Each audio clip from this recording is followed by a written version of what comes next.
Hello, Internet, and thank you for joining me.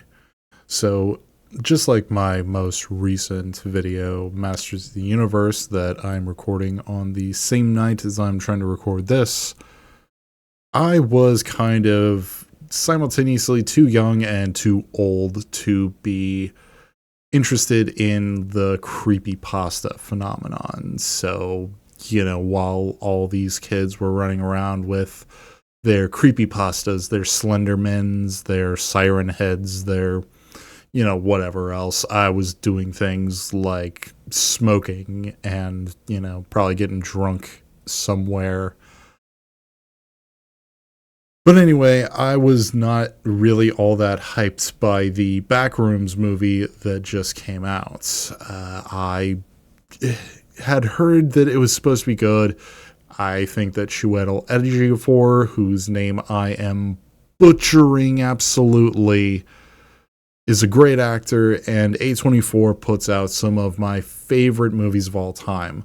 I also heard that the budget was like under 10 million or some shit, and so I kind of went into this thinking that I was going to be pleasantly surprised, and pleasantly surprised I was, if I could talk.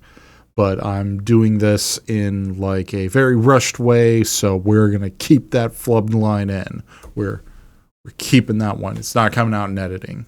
Anyway, the Backrooms. I am again going to try to attempt to summarize this movie just like I did with Masters of the Universe, but this time hopefully better.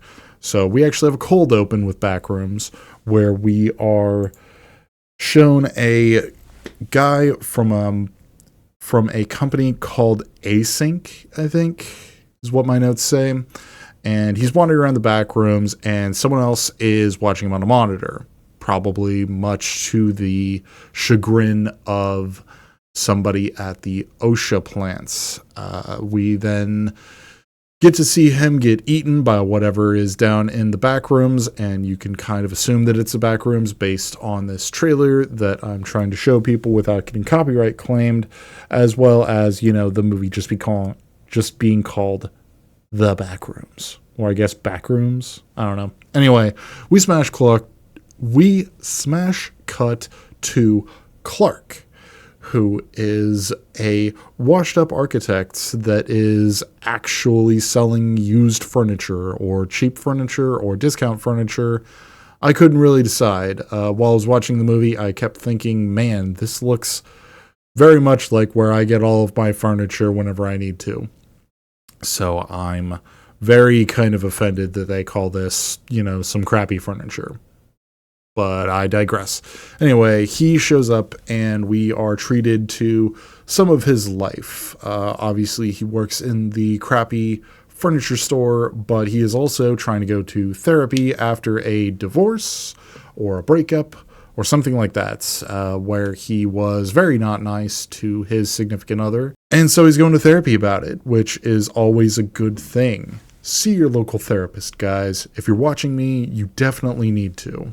But while he is on that therapy couch, we learn some valuable information. One, about him not being a very good partner, and two, he is a miserable alcoholic, and he blames everyone else for his problems, and therapy is trying to tell him that we are all responsible for our own problems, which is something he pushes back against pretty significantly.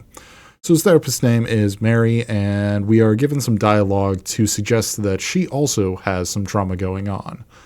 Meanwhile, whenever he leaves that therapist's couch and goes back to his discount furniture store, he is complaining about different electrical anomalies that seem to be happening. Lights flickering, things being on when they were turned off.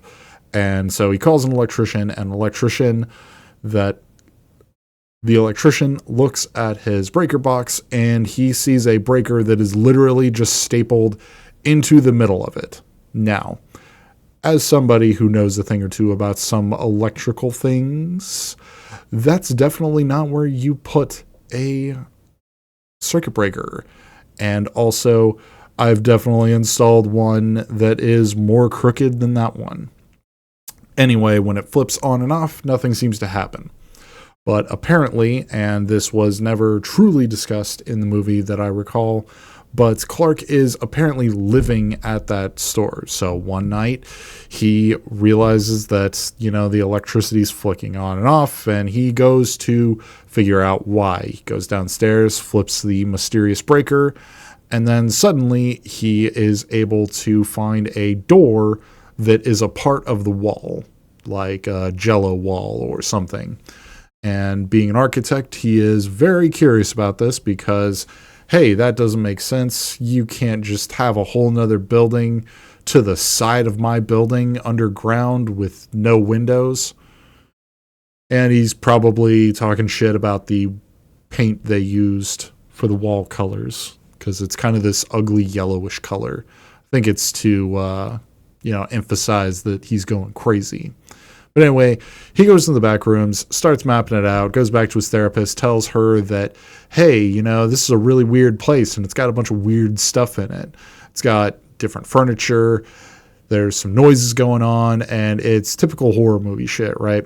And in typical horror movie fashion, his therapist does not believe him and thinks he is going crazy, especially when he says one of the greatest lines I think I have heard in a movie all year long.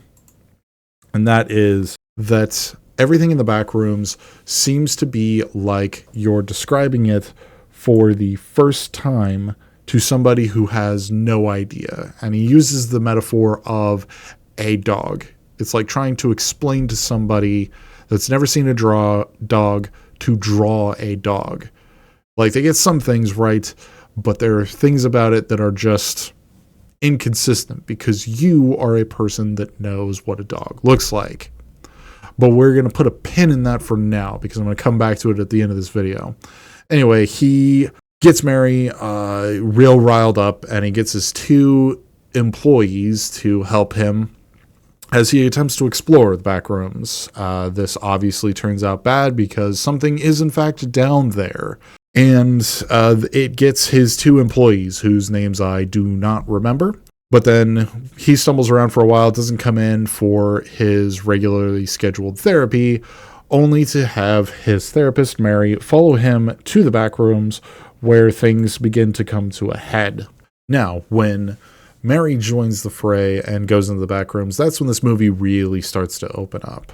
We really get a sense of, just how horrifying the back rooms are as she is walking around, retracing all of Clark's steps and trying to find him because she finds out that he taped off the door, like, the jello door that's in his wall. And she walks through it only to find that, hey, he wasn't lying about any of this. So all the weird stuff is happening. She's hearing the noises, all of that. And she goes looking for him because apparently she is just determined to do that. But after a bunch of spooky shenanigans, she finds him, and the best scene in the movie happens. And I'm not spoiling what happens in that scene, but then suddenly monster appears. And I'm not revealing what the monster is because you really need to go see this movie to understand what the monster is and to get what... It's very contextual. It's very contextual what the monster is and what we are going with here.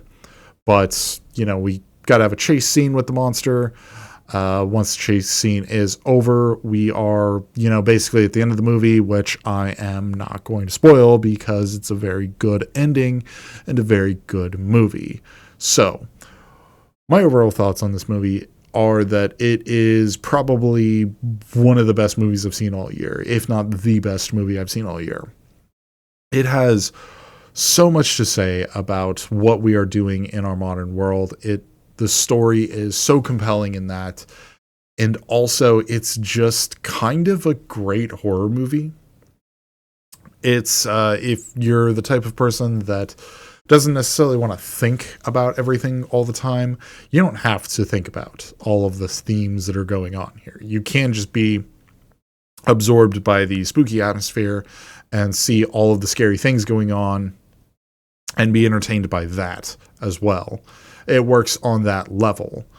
But if you really want to dive into it, the metaphor that I mentioned earlier about drawing a dog, having never seen a dog, it really is apt. And as somebody that is going through a kind of transitional period of my life, I can relate to that a lot. I mean, I think that everyone can relate to it on a universal scale, because you've definitely had a conversation with somebody where you were trying to explain something to them that they did not understand or they weren't fully grasping. And you could tell that they weren't grasping it, but you kept trying to insist that they get it. You kept trying to explain it to them over with different words, different phrases, different analogies. And ultimately, that frustration is at the core of Clark as a character, as well as a little bit Mary, I think. But I am afraid that I have already said too much in this video about the movie, because really you should just go and see it, because it is fantastic.